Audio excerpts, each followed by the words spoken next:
Welcome to this explainer. We're jumping right into a pretty incredible story today. We're going to explore the foundation of the Netherlands, tracing it from the very first muddy settlements all the way to the present day. So, how exactly did a tiny, incredibly swampy patch of land on the edge of the North Sea forge itself into one of the most prosperous, unified nations on Earth? Well, as we're going to see, the history of the Dutch is really this epic tale of pragmatic collaboration. It's a constant existential fight against both the destructive forces of water and the overwhelming might of European empires. To wrap our heads around this dense history, we've broken it down into 6 main eras. We'll start with taming the watery lands, look at the Revolt and the Republic, dive into the Dutch Golden Age, cover the French period, the Kingdom and World War, and finally, rebuilding the modern nation. Keep your eye on one big theme as we go: survival through absolute unity. All right, part 1, taming the watery lands. Long before we get to empires or modern nation-states, the earliest folks living in this region faced a much more immediate, terrifying enemy, and that was nature itself. Just picture this staggering number: 8.8 meters. That's about 29 feet. Thousands of years ago, a huge chunk of the present-day Netherlands was literally just swampy peat bogs and floodplains. Around 500 BC, the Frisians decided they were totally fed up with their homes constantly washing away. So, entirely by hand, using nothing but simple spades, they piled up earth and clay to create these massive artificial hills to live on. The highest remaining one of these mounds, which is near the village of Hegebengtum, reaches an astonishing 8.8 meters above sea level. I mean, just imagine the sheer, back-breaking physical labor that required. These monumental mounds are called turpen, and honestly, this physical reality is the perfect illustration of the very foundation of Dutch culture. Because think about it, you cannot build a massive terp by yourself. No way.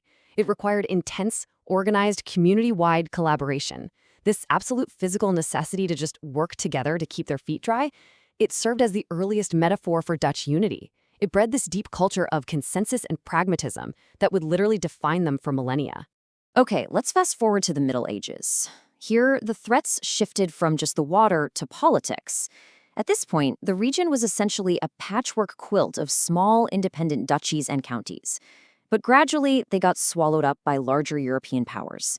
Starting around 1384, the Dukes of Burgundy began uniting these lowlands politically. And by 1556, through some very complex royal inheritance, these 17 provinces ended up falling under the control of the massive Spanish Habsburg Empire, ruled by King Philip II. So the Dutch were no longer just battling the sea. Now they were subjects of a distant, centralizing monarch. Which brings us to Section 2, Revolts and the Republic. Now, that centralized control from the Habsburgs, it was basically lighting a match near a powder keg.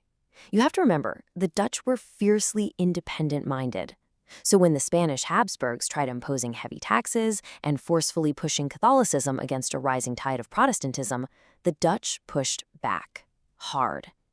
In 1579, several northern provinces formed a mutual defense alliance called the Union of Utrecht. Then, just 2 years later in 1581, they took the incredibly bold step of signing the Act of Abjuration. This was essentially their declaration of independence from the Spanish king.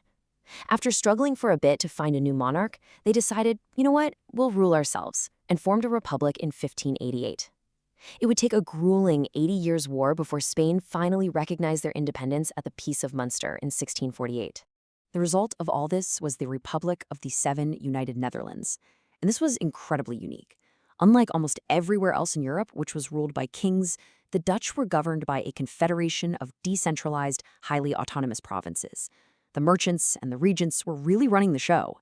Now, it wasn't always smooth sailing. There was this constant tension between the folks who wanted a strong, centralized figurehead from the House of Orange and those who wanted the provinces to remain fiercely independent. But somehow, together, this unlikely confederation managed to defy the absolute greatest empire of the age. Moving right along to Section 3, the Dutch Golden Age. That defiance paid off beyond their wildest dreams, but the 17th century was definitely a period of intense whiplash. On the one hand, it was an era of unprecedented prosperity. The Dutch literally became a global superpower. They dominated world trade through the VOC, the Dutch East India Company. Amsterdam turned into this incredible haven for religious tolerance, drawing in brilliant minds and merchants from all over Europe. Science and art completely exploded. Think of Rembrandt and his masterpieces. But on the flip side, being a small, incredibly wealthy nation comes with some pretty severe vulnerabilities. The year 1672 is burned into Dutch history books as the rampjaar, or the disaster year. Because of their immense wealth and a neglected military, they got simultaneously invaded by France, Britain, and a coalition of German states. They survived it, but the trauma severely damaged their golden status. So as the 18th century rolled on, the once mighty republic entered a real period of economic decline and bitter internal political instability. The old institutions were just failing. In 1795, fueled by revolutionary ideals and heavily backed by an invading French army, the old republic was overthrown and the Batavian Republic was proclaimed. But that French liberation very quickly morphed into French domination. In 1806, Napoleon literally installed his own brother as King of Holland, and by 1810, he just went ahead and annexed the Netherlands entirely into the French Empire. And that takes us to Section 4, the French period. This era completely rewrote the blueprint of the Dutch nation. Just listen to the absolute arrogance of an emperor here. The Netherlands is no more than the alluvium formed by the great rivers of my empire. Napoleon actually threatened that if the Dutch caused him any trouble, he'd just break the dikes and give the entire country back to the sea. The French strictly enforced the continental system, heavily taxed the locals, and instituted a deeply, deeply hated military conscription. But Napoleon miscalculated. His heavy-handedness actually achieved the one thing the Dutch had struggled with for centuries: it fully united them. That shared suffering completely erased old political divides, and a massive wave of underground resistance, poetry, and national sentiment really began to boil over. And that boiling point was finally reached in 1813. When Napoleon's military campaigns faltered over in Russia, the Dutch seized their moment. In November 1813, a temporary government was formed, proudly declaring, "Long live Orange, Holland is free." The French fled, and the son of the last stadtholder returned from exile, stepping off a boat onto the beach in Scheveningen. But here's the catch. They didn't just go back to the old decentralized republic. The French period had permanently centralized the state, and the Dutch actually decided to keep that unified structure. They inaugurated William Newlei as the sovereign king of a brand new constitutional monarchy. Let's move into Section 5, a kingdom and world war. The 19th century was relatively stable for them, and the Dutch even managed to remain completely neutral during all the horrors of the First World War. But how exactly did a neutral country fare when a terrifying new storm arrived in 1940? Well, the Dutch really hoped their strict neutrality would protect them again. But on the morning of May 10th, Nazi Germany invaded without warning. And despite a valiant defense, the brutal reality of modern warfare struck fast.